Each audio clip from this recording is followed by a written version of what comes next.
ஜெபம் பண்ணலாம். எங்களை நேசிக்கிற எங்கள் நல்ல பரம தகப்பனே, இந்த மாலை வேலைக்காக நன்றி செலுத்துகிறோம் சுவாமி. இதோ இன்னொரு புதிய மாதத்தை எங்களுடைய வாழ்க்கையில நீ கூட்டி கொடுத்த கிருபைக்காக நன்றி. கடந்த மாதம் முழுவதும் எங்களை கரம் பிடித்து நடத்தி வந்தீர். இதோ இந்த புதிய மாதத்திலும் ஆண்டவரே, நாங்கள் இன்னும் உம்மை கிட்டி சேரவும், உமக்காய் வாழவும், ஆண்டவரே உம்மை சேவிக்கவும் எங்கள் ஒவ்வொருவருக்கும் இந்த கிருபைகளை தரும்படியாய் செபிக்கிறோம். நாங்கள் இருக்கிற வண்ணமாகவே இருந்த இடத்துல ஆண்டவரே, நாங்கள் இப்படியாய் நாங்கள் உண்மை தியானிக்கும்படி நீர் கொடுத்திருக்கிற இந்த நல்ல பெரிய கிருபைக்காக நன்றி சுவாமி. இந்த நாளிலும் நாங்கள் தியானிக்க இருக்கிற வசனங்கள் எங்களுக்கு ஆசீர்வாதமா இருக்க, அதன் மூலமா எங்களுக்கு ஒரு நல்ல புதிய பாதை வெளிச்சம் கிடைக்க, நல்ல தீர்மானங்கள் எடுக்க எங்களுக்கு நீர் உதவி செய்ய, தடையா இருக்கிற காரியங்களை எல்லாம் அகற்றி சுவாமி ஆவியானவர் இந்த நேரத்தை முழுமையாய் பொறுப்பேற்றுக் கொள்ளவும், ஆண்டவரே இந்த வேளையில வர இருக்கிற மக்கள் சீக்கிரமாய் வந்து சேரவும் நீர் உதவி செய்யும். எல்லா காரியங்களையும் இந்த கரத்துல நாங்கள் ஒப்பு கொடுக்கிறோம், பொறுப்பேற்றுக்கிறோம். நேசிக்கிற இயேசு கிறிஸ்துவின் மூலமாய் வேண்டிக் கொள்கிறது. ஆமென், ஆமென். நம்ம இந்த ஜெப இந்த பைபிள் ஸ்டடி டைமுக்காகவும் கூட நம்ம இன்னும் கொஞ்சம் கூட அதிகமா ஜெபிக்கணும்.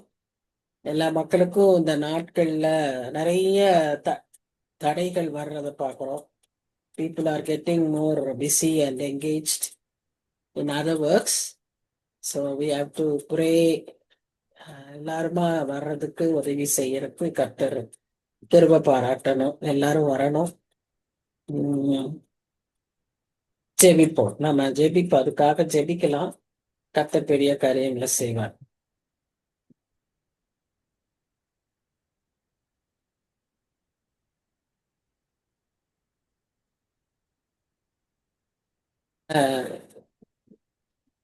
கடந்த வாரம் ஏசாயா 43ஆம் அதிகாரம் 21 வசனங்களை பார்த்தோம். கடைசியா என்ன பார்த்தோம்னா, நான் இவர்களை ஏற்படுத்தினேன், இவர்கள் என் துதியை சொல்லி வருவார்கள் அப்படின்னு பார்த்தோம். இதே அதிகாரத்துல ஒரு 7ஆம் வசனத்துல நாம என்ன பார்த்தோம்னு சொன்னா, நான் இவர்களை என் மகிமைக்கென்றே ஏற்படுத்தினேன் அப்படின்னு பார்க்கிறோம். சோ எல்லாவற்றிலும் திரும்ப திரும்ப அவரை வலியுறுத்தி சொல்வது, நான் இவர்களை ஏற்படுத்தினேன், அவர்களை ஏற்படுத்தினதற்கு ஒரு பர்பஸ் உண்டு. சோ இதை நாமும் அறிந்து கொள்ளணும். He is declaring it so that even the Satan will be reminded of it. நாம அதை ஒவ்வொரு தடவையும் சொல்லும் போது அதே தான் நடக்கும். பிசாசு கிட்ட நாம அதை அறிவுறுத்துறோம். Again and again we are trying to emphasize that we are not our own, we are God's children அப்படிங்கிறத நாம திரும்ப திரும்ப அதை நம்ம சொல்லுவதை நாம அப்படி சொல்லும் போது அதை தான் நாம் செய்கிறோம். இப்போ இந்த 22ஆம் வசனத்துல அவர் என்ன சொல்றாருன்னா, நாம இவ்வளவு தூரம் கர்த்தரால் ஏற்படுத்தப்பட்டு கர்த்தர்க்கென்று அவர் தமக்கென்று படைத்து அவருடைய துதியை அவர் நமக்கு செய்ததை சொல்லுவதற்கும் அவரை நாம் சேவிக்கிறதற்குமே மனிதனுடைய மனம் எப்படி ஆகிறது என்றால், அதுவே அவனுக்கு கொஞ்சம் சலித்து போகிறது. அதுவே அவனுக்கு என்ன ஆகிறது, டயர்டு, ஃபெட்டிக்னஸ் வந்துடுது. இப்ப பாருங்களேன், நான் அதனாலதான் நான் இன்றைக்கு இந்த பாயிண்ட சொன்னேன். இப்படி தொடர்ந்து நம்ம ஸ்டடி அந்த மாதிரி ஒரு ஸ்டடியை தொடர்ந்து படிக்கிறதுக்கே மனுஷனுக்கு எப்படி ஆயிருது, ஒரு சலிப்பு, ஒரு பரவாயில்ல அப்படிங்கிற மாதிரி ஒரு காம்ப்ளசன்சி வந்துடுது. That should never happen in a Christian's life. அந்த காம்ப்ளசன்சி வந்துருச்சுனாலே it's a danger signal of drifting, moving away from God's plan. அதனால தான் நான் ரொம்ப வலியுறுத்தி சொல்றது என்னன்னா, consciously we should make an effort to be always alert and sensitive to God's plan. அது நாம முயற்சி எடுத்து பிரயாசப்பட்டு நாம் அதில் நிலைத்திருக்க நாம முயற்சிக்கணும். இல்லைன்னா ஈஸியா நம்மள அப்படியே நமக்கு தெரியாமலே எப்படி ஆல்வேஸ் ட்ரிஃப்ட்னு உடனே நமக்கு வரக்கூடிய பிக்சர் என்னன்னா, அஹ், மரத்துல லூசா கட்டப்பட்டிருந்த படகு. அதுதான் மனசுல வரணும். யாருக்கும் தெரியாது, போட்டுக்கே தெரியாது, போட்டோட ஓனருக்கும் தெரியாது. ஆனா தண்ணீர் வந்து அப்படியே அந்த ஃப்ளோல ரொம்ப பெரிய புயல்லாம் அடிச்சிருக்காது. ஆனா அந்த ஸ்லோ வேவ்ஸ் அப்படியே ஸ்லோவா அந்த மரத்துல இருந்து அது தள்ளிட்டு போயிட்டே இருக்கும். ஸோ அதே நிலைமை தான் நமக்கும் நேரிடும். So we have to be very very careful. இந்த வசனம் அதுதான் நமக்கு சொல்லுது. நீ என்னை குறித்து மனம் சலித்து போனாய். நமக்கு என்ன தகுதி இருக்குன்னு சொல்லி கர்த்தரை குறித்து மனம் சலித்து போகறதுக்கு நமக்கு என்ன தகுதி? ஆனா நம்ம மனித மனம் அப்படிதான். அது வந்து அந்த பாவத்திலிருந்து உருவான மாம்சீகம் அல்லவா? அது நிச்சயமாய் இப்படி கர்த்தருடைய திட்டத்திலும் கர்த்தருடைய காரியங்களையும் விட்டு விலகி செல்வதற்கு என்ன வாய்ப்பா இருந்தாலும் சரி, அந்த வாய்ப்புல அது செய்யும். அது எப்படியா இருந்தாலும் சரி. அதனால்தான் இங்க நம்ம இந்த காரியத்தை பார்க்கிறோம். 23ஆம் வசனத்துல அவர் வந்து யாக்கோபேனும் கூப்பிடுறாரு, இஸ்ரவேலேனும் கூப்பிடுறாரு. Both uses both names. Both names represent different characteristics of the person of the people. ஆனா எப்படியா இருந்தாலும் நீங்க இப்படிதான் இருக்கீங்க அப்படிங்கிறத அவர் சொல்றாரு. 23ஆம் வருஷத்துல சொல்றாரு, நீ எனக்கு தகன பலிகளை செலுத்தவில்லை, உன் பலிகளாலே நீ என்னை கனம் பண்ணவும் இல்லை. எல்லாவற்றையுமே என்ன ஆயிடுச்சு, ஒரு ரொட்டீன் அஃபேர் ஆயிடுச்சு. ஆக்சுவலா வந்து பலி செலுத்தாம இல்ல, ஆனா எல்லாம் ரொட்டீன் அஃபேர் ஆயிடுச்சு. கொஞ்ச நேரத்துக்கு கொஞ்சம் முந்தின வசனங்கள் எல்லாம் பார்த்தேன், எனக்கு அதெல்லாம் பிரியம் இல்லைன்னு சொன்னாரு. நான் கேட்டேன்னா இதெல்லாம் எனக்கு பிரியம் இல்லைன்னாரு. ஆனா இங்க என்ன சொல்றாரு, நீ எனக்கு இதெல்லாம் செலுத்தல, ஆனா நானும் உன்னை என்ன செய்யல, வருத்தப்படுத்தல, உன்னை நான் சங்கடப்படுத்தல, வலியுறுத்தல.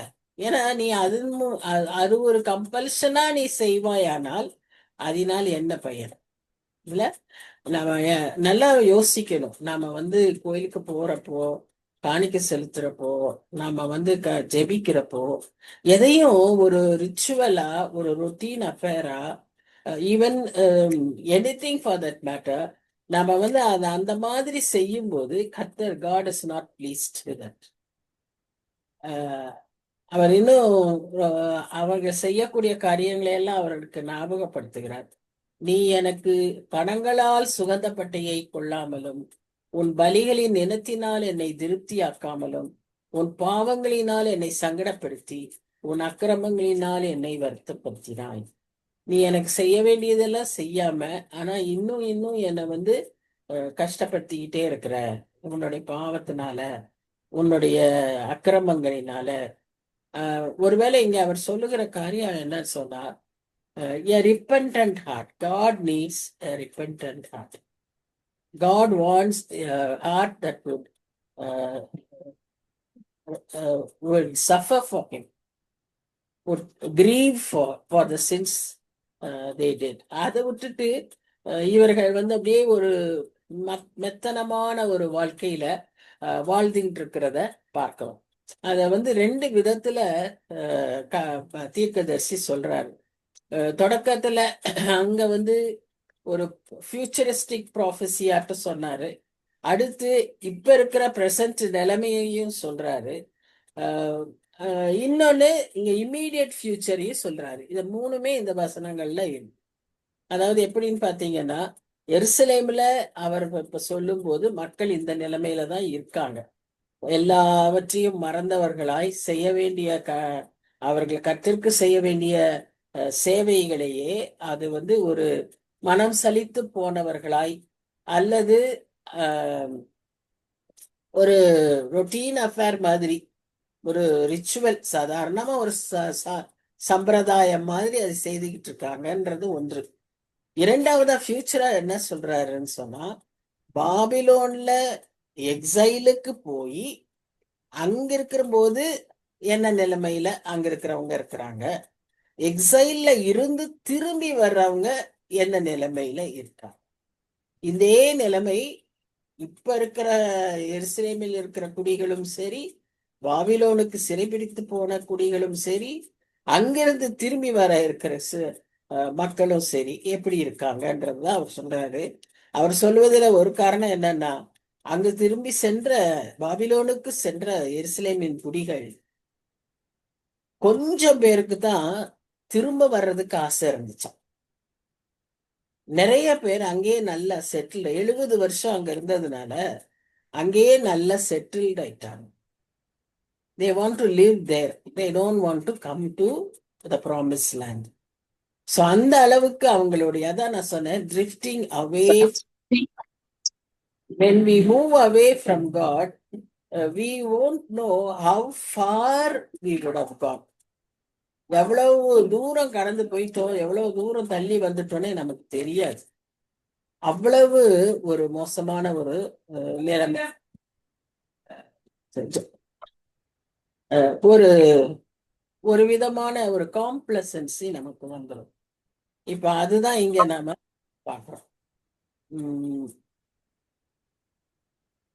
அடுத்ததா, மாம்சீகத்துல நாம் எடுக்கிற தீர்மானங்கள், மாம்சீகத்துல நாம் எடுக்கிற முடிவுகள், அதை எல்லாமே கர்த்தருக்கு நம்ம சேவை செய்யும் போது அது நமக்கு அது ஒரு பெரிய பேர்டனாவே இருக்கும். யோசுவா சொல்றாரு, கர்த்தரை சேவிப்பது நீ ஆகாதது என்று கண்டால் நீ யாரை சேவிப்பாய்? யோசுவா 24ஆம் அதிகாரம் 15-16 வசனங்கள்ல நாம பார்க்கிறோம்.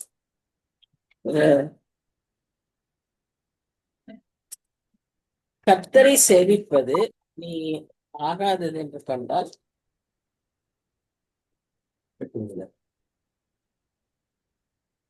இந்த கேஸ் சிலிண்டர் வந்து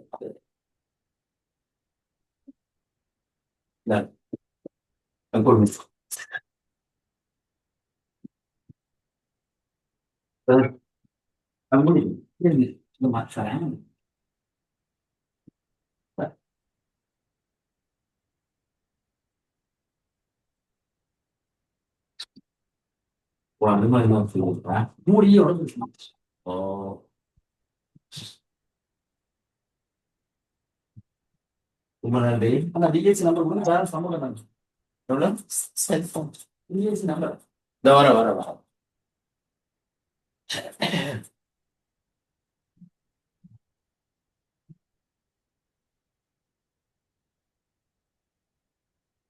இருக்கு.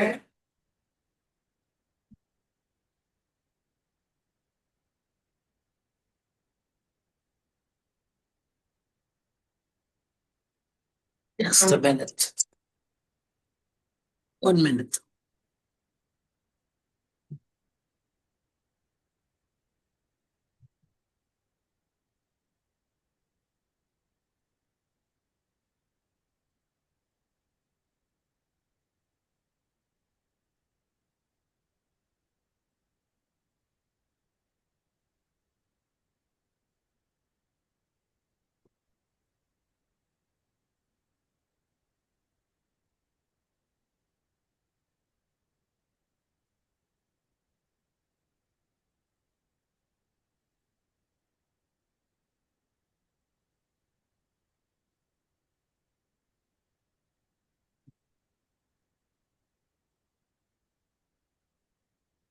PAC 628-418. 628-418.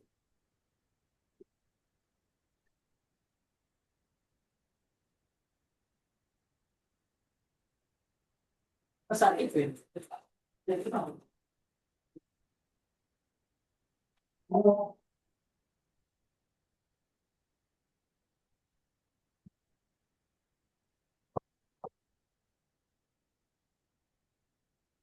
சரி, இப்போ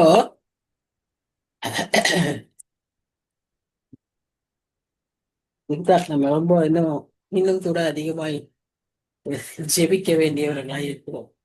இப்படி தடைகள் அதிகமாகிட்டே இருக்கு. சரி, இப்போ நம்ம என்ன பார்த்தோம்?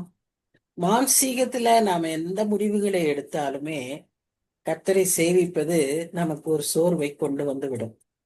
ஏன் யோசிச்சு பாருங்க, நாம we are getting prepared to a, uh, a situation where we are to continuously serve God and praise God and be with the Lord.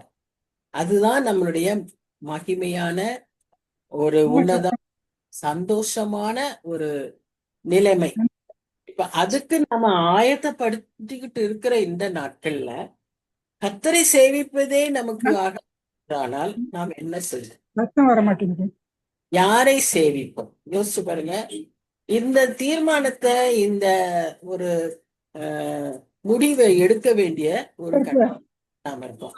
யோசுவை போல நாமும் கூட, நானும் என் வீட்டாருமோ என்றால் கர்த்தரையே சேவிப்போம் என்று நாம் முடிவு எடுக்கலன்னு சொன்னா நமக்கு இந்த ஆசிலேஷன்ஸ் இருந்துகிட்டே இருக்கும். அது நமக்கு கர்த்தரை சேவிப்பதே ஒரு பேர்டனா ஆயிரும். கர்த்தரை சேவிக்கிறதே ஒரு ஒரு காம்ப்ளசன்ட் ரிச்சுவல் ஆயிரும். அதனாலதான் ஊழியத்தை நம்ம என்ன செய்யக்கூடாது, அசதியாய் செய்யக்கூடாதுன்றத நம்ம வாசிக்கிறோம். ஏன்னா அந்த கொண்டு வந்துடுவான் பிசாசு. அவ்விதமாய் நம்மை ஒரு ஒரு ஒரு ஸ்டேஜுக்கு கொண்டு வந்துடுவான். சில பேர் சொல்லுவாங்க, பார்த்துக்கோங்க, ஐ நீட் அ பிரேக் அப்படின்வாங்க. வேலையில கண்டினியூஸா கம்ப்யூட்டர் பார்க்கும்போது அல்லது ஒரே டைப் ஆஃப் மொனாட்டனி ஒர்க் இருக்கும்போது நேச்சுரலா நம்ம எல்லாருக்குமே சொல்லக்கூடிய காரியம் அதுதான். ஐயோ, வி நீட் அ பிரேக் அப்பா, ஒரு 2 days அப்படின்னு நம்ம சொல்றோம். ஆனா கர்த்தரை சேவிப்பதில் அப்படி சொல்ல முடியுமா? கர்த்தரை சேவிக்கிறது அப்ப அதான் அது அது ஏன் அப்படி நம்மளால அதை சொல்ல முடியும்னா, காரணம் என்னன்னா, இந்த மாம்சீகம் தலை தூக்குகிறதுனாலே. ஆவிக்குரியவர்கள் ஆவியினாலே வழி நடத்தப்படுவார்கள், மாம்சத்துக்குரியவர்கள் மாம்சத்தினாலே வழி நடத்தப்படுவார்கள். இந்த ரெண்டும் மிக்ஸ்டா இருக்கிற ஸ்டேஜ் இருக்கு பாருங்க, அங்கதான் போராட்டமே. கொஞ்ச நேரம் மாம்சீகம், கொஞ்ச நேரம் ஆவிக்குரியவர்கள் நம்ம இருக்கும்போது நிச்சயமாய் நமக்கு இந்த போராட்டங்கள் தொடர்ந்து இருந்து கொண்டே இருக்கும். ஆனா எதை நம்ம அதிகமா ஃபீட் பண்றோமோ அதுதான் டாமினேட் பண்ணும். So our dependence and our wish should be more towards the spirit and not to the flesh. So Florence Nightingale அதுதான் அவங்களோட கோட்ஸ்ல சொல்றாங்க, ரத்த சாட்சியா கூட நிறைய பேர் மறிக்கிறாங்க, ஆனா எல்லாவற்றிலுமே ஒரு சுயநல நோக்கத்தோடு மறிக்கிறாங்க. அப்படி மறிப்பது வேஸ்ட், வெயின் இல்லையா? அவங்க தியாகமே செய்திருக்கலாம், சாட்சியாவே மறித்திருக்கலாம், ஆனாலும் அதுல ஒரு சுயநல நோக்கத்தோடு, கர்த்தருக்காகன்னு இல்லாம தன் பெயருக்காக, தான் ஒரு அந்த வீரத்துக்காக அப்படியெல்லாம் செய்யும்போது அது என்னது? அது மாம்சீகம் தலையை தூக்குது. ஸோ 1 Corinthians 10 நம்ம வாசிக்கிறோம் இல்லையா, என் உடலை எரிக்க கொடுத்தாலும் அன்பில்லை என்றால் அதில் ஒன்றும் பிரயோஜனம் இல்லை. கர்த்தரை நேசிக்கிற அன்பு, கர்த்தருக்காக வாழ்கிற வைராக்கிய வாழ்வு, அதற்காய் நாம் எதை செய்தாலும் அதுல பிரயோஜனம் இருக்கும். ஏன்னா அது ஆவிக்குரிய விதத்துல நாம் செய்வோம். மாம்சீகத்துக்கான ஒரு காரியத்தை செய்வோம், ஆனால் அதுல ஒரு பிரயோஜனமும் இல்லை. ஒரு கமெண்டேட்டர் சொல்றாரு, அன்றைய நாட்கள்ல எருசலேம்ல இருந்தவர்களும் சரி, அங்கிருந்து எக்ஸைல்ல இருந்து வருகிறவர்களும் எக்ஸைல்ல இருக்கிறவர்களுமே சரி, என்ன செய்து கொண்டிருந்தார்களாம்? எசேக்கியேல் தீர்க்கதரிசி நம்ம நல்லா படிச்சிருக்கோம், அதனால நான் அதை கோட் பண்றேன். எசேக்கியேல் தீர்க்கதரிசி எக்ஸைல்ல இருந்தாரு. எக்ஸைல்ல இருக்கும்போதுதான் அவருக்கு தீர்க்க தரிசனம் கொடுத்தாங்க. அப்ப அந்த தீர்க்க தரிசனம் கொடுக்கும்போது அந்த விஷன்ஸ் எல்லாம் நீங்க ஞாபகப்படுத்தி பார்த்தீங்கன்னா, அந்த தரிசனத்துல அவருக்கு எருசலேம் ஆலயத்தை காமிக்கும் போது அந்த எருசலேம் ஆலயத்தினுடைய அந்த ஆலயத்திலே அந்த மக்கள் எவ்வளவு பாவம் செய்து கொண்டிருந்தார்கள் என்று நாம் அதுல வாசிக்கிறோம். எசேக்கியேல் 8ஆம் அதிகாரத்தை வாசிச்சு பார்த்தீங்கன்னா நமக்கு தெரியும். அந்த ஆலய பிரகாரத்திலேயே எவ்வளவு அக்கிரமங்கள், பாவங்கள் நடந்து கொண்டிருந்தன என்பதை எசேக்கியேலுக்கு பாபிலோனிலே கர்த்தர் தரிசனமாய் காண்பிக்கிறார். இப்ப அததான் இங்க முன்கூட்டி ஏசாயா சொல்றாரு. இவங்க இன்னும் எக்ஸைலுக்கே போகல, ஆனா முன்கூட்டியே இந்த ஜனங்கள் இப்படி இருப்பாங்க, இதையெல்லாம் செய்வாங்க அப்படின்னு அவங்களுக்கே சொல்றார். நீங்க இப்படி செய்யறீங்க, செய்ய போறீங்க, இதே நிலைமையில இருந்தீங்கன்னா நீங்க இப்படிதான் செய்வீங்க அப்படின்னு ஒரு எச்சரிப்பாக அவர்களுக்கு ஆஹ், கர்த்தர் அவர் தீர்க்கதரிசி மூலமாக சொல்லுகிறார்.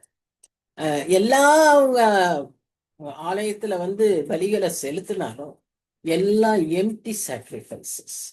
அதுல ஒரு ஒரு உண்மையான ஒரு அர்ப்பணம் இல்லை. நம்ம ரொம்ப ரொம்ப காசியஸா இன்னைக்கு இருக்க வேண்டியிருக்கு. நம்முடைய கிறிஸ்தவ வாழ்க்கையே கண்ணாடியின் மேல் நடக்கிற ஒரு வாழ்க்கை.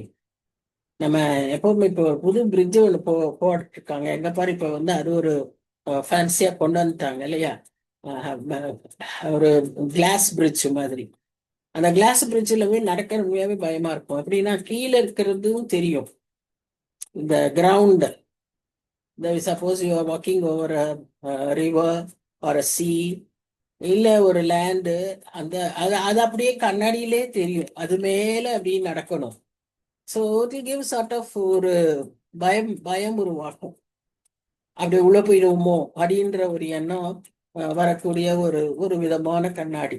அந்த அப்ப அந்த கண்ணாடி மேல நடக்கிறவங்க எல்லாம் பாத்தீங்கன்னா ரொம்ப கேர்ஃபுல்லா நடப்பாங்க, யாரும் வேகமா நடக்கவே மாட்டாங்க.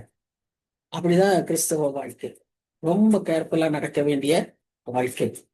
காணிக்கையை போடும்போது என்ன மனப்பக்குவத்தோடு போடுகிறோம், ஆராதிக்கும் போது என்ன மன பக்குவத்துல ஆராதிக்கிறோம், ஆலயத்துக்கு வரும்போது என்ன மனப்பக்குவத்துல ஆலயத்துக்கு வரோம், தனியா ஜெபம் பண்ணும்போது என்ன மனப்பக்குவத்துல நாம ஜெபிக்கிறோம், நமக்கும் கர்த்தருக்கும் எப்படி இருக்கு உறவு, எல்லாவற்றிலுமே கர்த்தர் விரும்புவது ஒரு உண்மை உள்ள, ஒரு அன்புள்ள, அர்த்தமுள்ள ஒரு உறவு.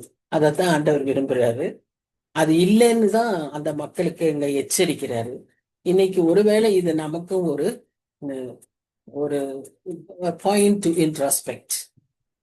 25 அவர் என்ன சொல்றாருன்னா, இவ்வளவு சொல்லிட்டு நம்ம ஆண்டவர் எவ்வளவோ அன்புள்ளவர் பாருங்க, அப்படி எச்சரிக்கிறாரு, அப்படி வருத்தப்படுறாரு, நீ என்னை இப்படி செய்றியன்றாரு. அடுத்த வசனத்திலேயே நானே உன் மீறுதல்களை என் நிமித்தமாகவே குலைத்து போடுகிறேன், உன் பாவங்களை நினையாமலும் இருப்பேன்.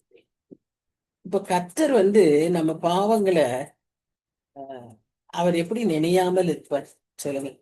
பாவத்தை எப்படி நினையாமல் இருக்க முடியும்? நீங்க நாம வாழ்க்கையில நமக்கு இதுல சந்தர்ப்பங்களை நம்மளால மறக்கவே முடியறது இல்லை இல்லையா. நமக்கு அப்பப்போ ஞாபகம் வருது.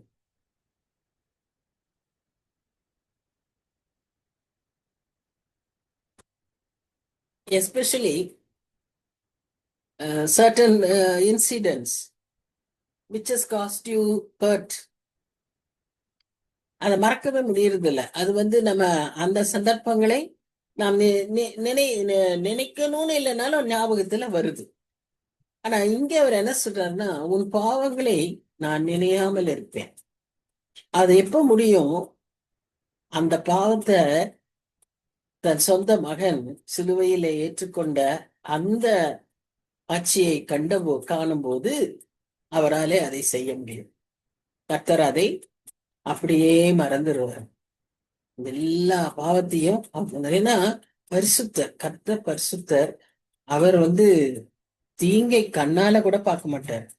அப்படி இருக்கக்கூடியவர் இந்த பாவத்தை நினையாமல் இருக்கணும்னு சொன்னா, உன் மீறுதல்களை எல்லாம் நான் குலைத்து போடுவேன் என்று சொன்னா, அதற்கு முக்கிய காரணம் என்னன்னா, கர்த்தர் இயேசு கிறிஸ்துவின் அந்த சிலுவை மரணத்தை, அவருடைய சொந்த குமாரனின் ஈந்த அந்த அன்பை நினைக்கும் போதுதான் இதை மறக்க முடியும். இன்றும் நாமும் அதை அப்படியே தான் நாமும் செய்யணும். நம்முடைய பாவங்களையும் சரி, நமக்கு மற்றவர்கள் இழைத்த பாவங்களையும் சரி, நாம ஜெபிக்கும் போதெல்லாம் அப்படிதான் சொல்லும். Trespasses, those trespass against us அப்படின்னு நமக்கு ஜெபிக்கிறோம். Give our trespasses as we forgive those who trespass against us.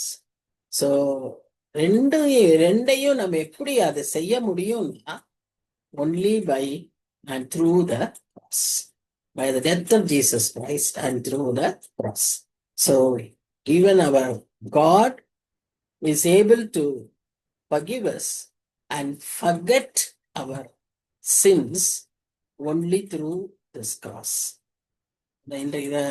இந்த நாட்கள்ல அதிகமாய் நம்ம அந்த சிலுவை காட்சிகளை தியானிக்கும் போது இதுவும் நமக்கு ஒரு ஞாபகத்துக்கு கொண்டு வருகிறார்.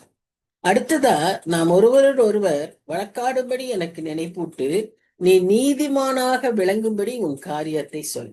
இந்த பழைய ஏற்பாட்டின் அநேக எஸ்பெஷலி இந்த ஏசாயாவுடைய தீர்க்க தரிசன அதிகாரங்களில நிறைய இடங்களில கர்த்தர் இந்த மாதிரி வழக்குக்கு கூப்பிடுகிறார். வழக்கு என்று சொல்லும் போது அது இட் இஸ் பேஷண்ட் லிசனிங். ஒருத்தருடைய கேஸ, ஒருத்தருடைய ஆர்கியூமெண்ட, ஒருத்தருடைய ஜஸ்டிபிகேஷனை கொண்டு expecting for peace, expecting for reconciliation, அதை கர்த்தர் செய்வேன் அப்படிங்கிறாரு. அப்ப அதுல நாம் ஒருவரோடு ஒருவர் வழக்காடும்படி எனக்கு நினைப்பூட்டு நீ நீதிமானாக விளங்கும்படி உன் காரியத்தை சொல். நீ உண்மையா நீதிமான்னா நீ எனக்கு உன் காரியத்தை சொல். உன் ஆதி தகப்பன் பாவம் செய்தான், உனக்கு முன்னின்று பேசுகிறவர்களும் எனக்கு விரோதமாய் துரோகம் பண்ணினார்கள். உன் ஆதி தகப்பன் பாவம் செய்தான், உனக்கு முன்னின்று பேசுகிறவர்களும் எனக்கு விரோதமாய் துரோகம் பண்ணினார்கள். நான் யாரையுமே எடுத்துக்க முடியாது, எல்லாருமே பாவம் செய்தவர்கள் தான். ஆதாம் காலத்தில் இருந்த பாவம் உனக்கு அப்படியே தொடர்ந்து வருகிறது த்ரூ பர்த். அப்போ அவங்களும் பாவம் செய்தவங்க தான், உனக்கு முன்னால இருந்தவர்களும் பாவம் செய்தவர்கள் தான். அதனாலதான் நான் பரிசுத்த ஸ்தலத்தின் தலைவர்களை பரிசுத்த கொலைச்சலாக்கி யாக்கோபை சாபத்துக்கும் இஸ்ரவேலை நிந்தைக்கும் ஒப்பு கொடுத்தேன். நீ மனம் திரும்பாமையே இருந்தா எனக்கு வேற வழியே இல்லைங்கிற மாதிரி கர்த்தர் அந்த இடத்துல சொல்றாரு. அதாவது வழக்காடுவோம்னு சொல்லும் போது எப்படின்னா ஒரு டிஸ்கஷன் மாதிரி. God speaks to his people, his nation. நீங்க இப்படி செஞ்சுக்கிட்டே இருந்தா நான் என்ன செய்ய முடியும் அப்படின்னு he comes to his own justification. அதை அவர் சொல்றாரு அந்த இடத்துல. ஜஸ்டிபிகேஷனுக்கு ரெண்டு அர்த்தம் இருக்கு. ஒன்னு நீதிமான் ஆக்குறது, மேக்கிங் பீப்புள் ரைச்சியஸ். அதை சொல்லல இங்கே he is trying to justify himself. நான் இப்படி தப்பு, நான் உங்களுக்கு தண்டனை சாபத்தையும் நிந்தனைக்கும் ஒப்பு கொடுக்கறது ஏன்னா நீங்க இந்த மாதிரி தொடர்ந்து பாவம் செய்து கொண்டிருக்கீங்க அப்படிங்கறத அவர் அங்க நியாயப்படுத்துறதுக்கு அவர் முயற்சிக்கிறார். சோ அதுதான் இங்க நாம பாக்குறோம். கர்த்தர் நமக்கு அதெல்லாம் செய்ய வேண்டியது. who are we to even stand before him, இல்லையா? But see, God gives that kind of a status and that kind of right to us. We are not worthy at all. It is all gained only through his son's sacrifice. But God wants to treat us like that. அதான் இங்க அவர் சொல்றாரு, I have forgotten your sins because Jesus has already paid the price அப்படின்னு சொல்லிட்டு, you are a child of Adam. நீ கர்த்தருடைய நீ உன்னுடைய மூதாதையர் எல்லாருமே என்ன பாவம் செய்தவர்கள். அந்த பாவம் உனக்குள்ளாக பிறப்பின் வழியாக வந்துகிட்டே இருக்கு. நம்ம இங்க பாக்குறோம் சங்கீதம் 51ல தாவீது சொல்வார் இல்லையா, என் தாய் என்னை பாவத்தில் கற்பம் தரித்தாள் அப்படின்னா every child that is born in this world is born out of sin, the sin of Adam. ஆனா அது that has to be pardoned, and that can be the penalty for that sin can be removed from us by or through salvation, by accepting Jesus as our savior. இததான் கர்த்தர் இந்த வசனங்களிலும் அவர் வலியுறுத்துற காரியம். நீ அதை செய்யாத போது, and that can be achieved only through repentance. Not remorse but repentance. மனம் வருந்தினால் பத்தாது, மனம் திரும்ப வேண்டும். மனம் வருந்துறது வேற, மனம் திரும்புறது வேற. சோ மனம் திரும்பும் போது கர்த்தர் நமக்கு அந்த மன்னிப்பை அருளுகிறார். அதை மனம் திரும்பாத போது நீ மனம் வருந்தினாலும் கூட உன்மேல் என் சாபமும் ஆக்கினையும் தான் வருங்கிறத அங்க வலியுறுத்துறதா பார்க்கிறோம்.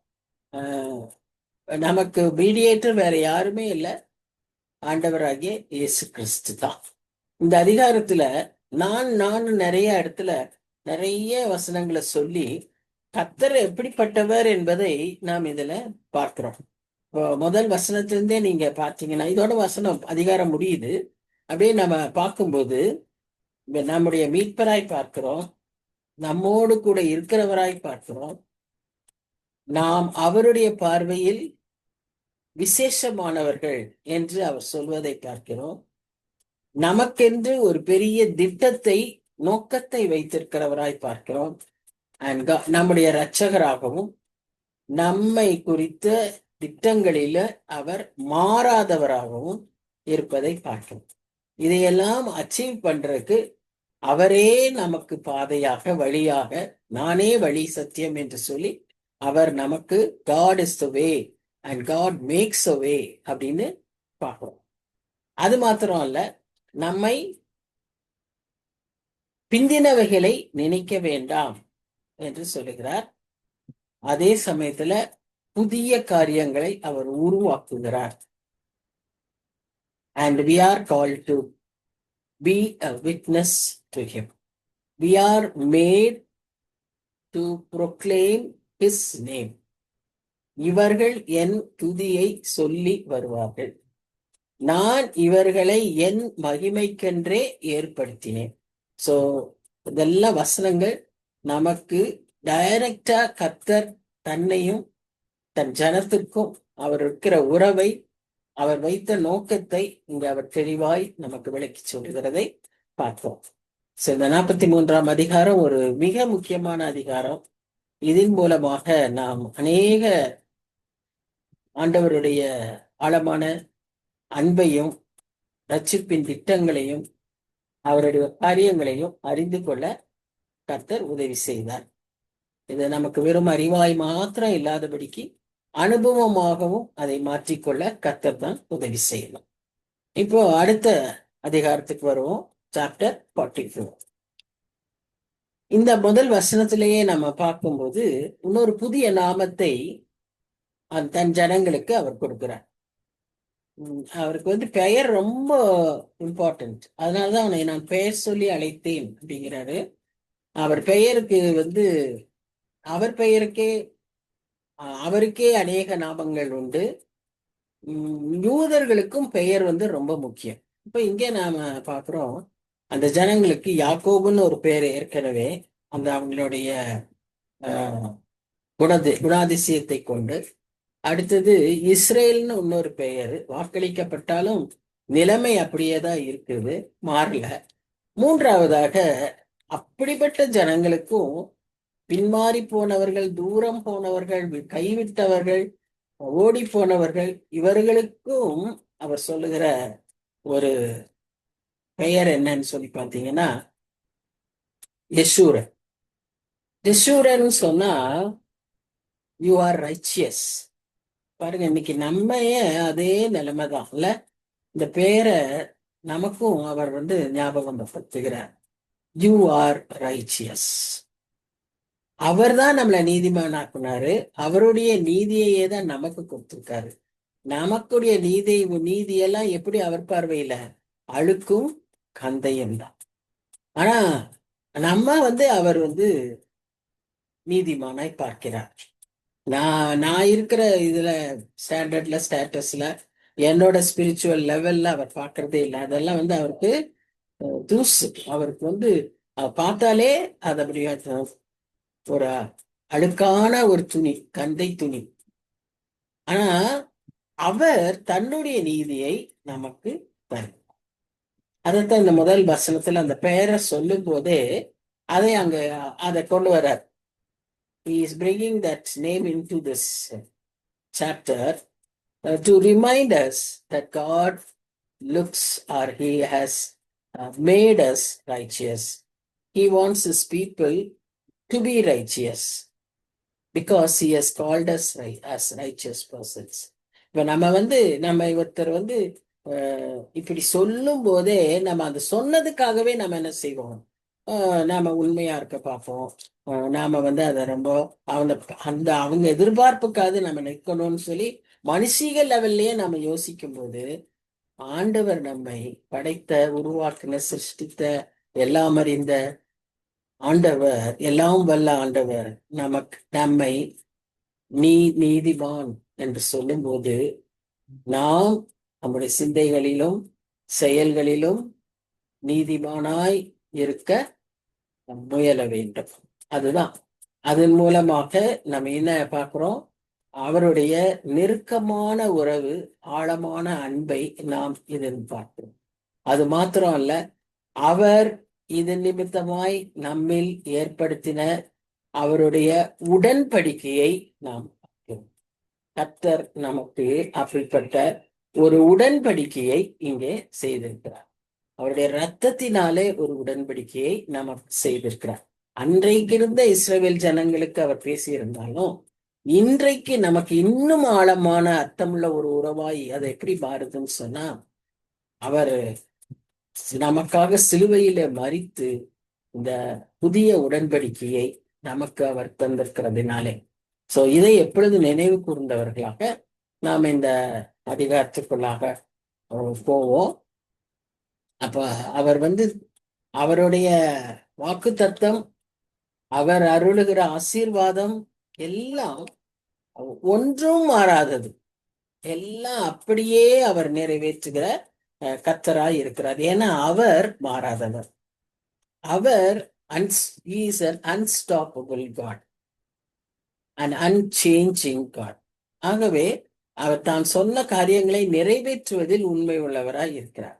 இந்த யெஷூரன் அப்படிங்கிற வார்த்தை அர்த்தம் நான் சொன்னேன், you are righteous, the upright one. The upright ஒன்னு தான் அதனுடைய அர்த்தம். அந்த வார்த்தை, இந்த பெயர் உபாகமத்துல 3 இடத்துல வருது. அந்த 3 இடத்துலதான் வருது. இதை தவிர அந்த 3 இடத்துலதான் அந்த வார்த்தை யூஸ் பண்ணப்படுது. அதோட அர்த்தமே கர்த்தருடைய, முக்கியமா நான் வாசிக்கிறேன், உபாகமும் 33:26 நம்ம பார்த்தோம்னா, உபாகமும் 33:26 நல்லா இருக்கும் அந்த வசனம். என்ன வாசிக்கிறோம்னு பார்த்தீங்கன்னா, யெஷூரனுடைய தேவனை போல் ஒருவரும் இல்லை. அவர் உனக்கு சகாயமாய் வானங்களின் மேலும் தமது மாட்சிமையோடு ஆகாய மண்டலங்களின் மேலும் ஏறி வருகிறார். அருமையான வசனம்ல. அவர் வருகையை பத்தி வாசிக்கிறோம். அந்த இடத்துல அவர் நமக்கு எவ்வளவு சகாயர் என்பதையும் வாசிக்கிறோம். அவரை போல் ஒருவரும் இல்லை என்றும் வாசிக்கிறோம். அதற்கு கொடுக்கப்பட்ட, இந்த ஜனங்களுக்கு கொடுக்கப்பட்ட பெயர் அந்த இடத்துல Jeshurun, the third reference. So இந்த 3 ரெஃபரன்ஸ் தான் இந்த பெயருக்கு இந்த வேதத்துல இருக்கு. நாம முந்தின இந்த அதிகாரத்திலேயே அவர் அந்த ஜனங்களை பற்றி எப்படி சொல்லி கொண்டிருந்தார். The most sinful people, the most என்ன சொல்றது, டிசப்பாயிண்டிங் பீப்புள், நான் எதிர்பார்க்கிற காரியத்தையெல்லாம் என்னை விட்டு தூரம் போகிற மக்கள், ஆனாலும் they are my beloved and my upright one, Jeshurun அப்படின்னு கூப்பிடுவத நாம பார்ப்போம். 3ஆம் வசனத்துல தாக உள்ளவன் மேல் தண்ணீரையும் வறண்ட நிலத்தின் மேல் ஆறுகளையும், இந்த புக்கிலேயே நம்ம நிறைய இடத்துல இத பார்த்துக்கிட்டே இருப்போம். எவ்வளவு ஒரு நம்பிக்கை ஊட்டுகிற ஒரு வசனங்கள். நாம உண்மையாவே we are very very blessed because we are able to connect these words of the scripture to the present happenings in the world. நம்ம கண்களுக்கு முன்பாக நமக்கு நேரா நடந்துகிட்டு இருக்கிற காரியங்களுக்கு இந்த சத்தியத்தை நம்மால் இணைக்கக்கூடிய ஒரு நிலைமையில அந்த காலகட்டத்துல நம்மை ஆண்டவர் இப்பொழுது வைத்திருக்கிறார். அந்த கண்ணோட்டங்களோடு நாம் இந்த வேதங்களை வேத வசனங்களை வாசிக்கும் போது, அதனால்தான் நம்ம திரும்ப திரும்ப வாசிக்கும் போது அது திரும்ப திரும்ப வெவ்வேறு அர்த்தத்தை நமக்கு தருகிறது. இங்கேயும் அதுதான் நம்ம பார்க்கணும். தாகம் உள்ளவன் மேல் தண்ணீரையும் வறண்ட நிலத்தின் மேல் ஆறுகளையும் ஊற்றுவேன். நம்ம we need not என்ன சொல்றது, worry, we need not be anxious. பாசிபிலிட்டியே இல்லையே, நோ வே அப்படின்னு இருந்தா, if it is the will of God, he can make rivers and fountains even in the most desert dry place. நமக்கு இந்த ஊற்றும் தண்ணீரும் எதை குறிக்கிறது என்பதை நம்ம யோசிக்கணும். நமக்கு எது வறண்டிருக்குன்றத நம்ம முதல்ல யோசிக்கணும். நமக்கு என்ன தாகம் மேலோங்கி நிற்கிறது என்பதை நாம் யோசிக்கணும். தாகம் உள்ளவனுக்கு தண்ணீர் தரேன்றாரு. ஆனா அந்த தாகம்ங்கிறது என்ன தாகம், எதை குறித்த தாகம்? எத்தனையோ தாகங்கள் உண்டு. ஆவிக்குரிய தாகங்கள் உண்டு, ஆத்தும தாகங்கள் உண்டு, ஊழிய தாகம் உண்டு. என்ன தாகம் நம்ம அதிகமாய் காணப்படுகிறது? அந்த தாகத்துக்கு அவர் நிச்சயமா என்ன செய்வாராம்? தண்ணீர் கொடுப்பாராம், இந்த தாகத்தை தீற்ற. அதுதான் நம்ம எங்க வாசிக்கிறோம்னா, ரோமன் 4ஆம் அதிகாரத்துல அவர் இந்த சமாரிய பெண்ணை பார்க்கும்போது அவர் சொல்றாரு இல்லையா, அந்த தாகத்துக்கு அவகிட்ட தண்ணீர் கேட்கிறார். தாகத்துக்கு தண்ணீர் தான். அப்பதான் அவளுடைய தாகத்தை அவள் உணரும்படி கர்த்தர் செய்கிறார். அவளுடைய நிலைமை அவ உணர்ந்த உடனே ஓடி போறா. போய் உடனே ஒரு மிஷினரியா மாறியது, எல்லார்கிட்டையும் போய் சொல்லியதான். சோ இந்த தாகம் நமக்குள்ள இருந்தா தான் நம்மையே அவர் எப்படி செய்வாராம், தண்ணீர் கொடுக்கறது மாத்திரம் இல்ல, நம்மையே ஜீவ ஊற்றாய் மாற்றி விடுவார். அதைத்தான் நம்ம இந்த இடத்துல பார்க்கிறோம். எவ்வளவு முறை ஆண்டவர் இந்த இடத்துல திரும்ப திரும்ப சொல்லுகிறார். அப்ப நம்மளுடைய வறட்சியான நிலைமை என்னன்னு நாம கொஞ்சம் இந்த நாட்கள்ல அதிகமா யோசிக்கணும். எதுல எல்லாம் நம்ம வறண்டு போயிருக்கோம்? நம்முடைய நற்கிரியைகள் வறண்டு போயிருச்சா? நம்முடைய அன்பின் செயல்கள் வறண்டு போயிருச்சா? நம்முடைய ஜெப நேரங்கள் வறண்டு போயிருச்சா? ஒரு ரொட்டீனா போயிருச்சா? ஒரு ரெகுலர் அஃபேரா மாறிடுச்சா? யோசிச்சு பார்க்கணும். எங்க அதுல வறட்சி வந்திருக்கு, எதுல வறட்சி வந்திருக்கு? உலக பிரகாரமா அந்த சும்மா இப்படி இருக்கிற மேலோட்டமான உண்மையான லிட்ரல் மீனிங் எடுத்துட்டு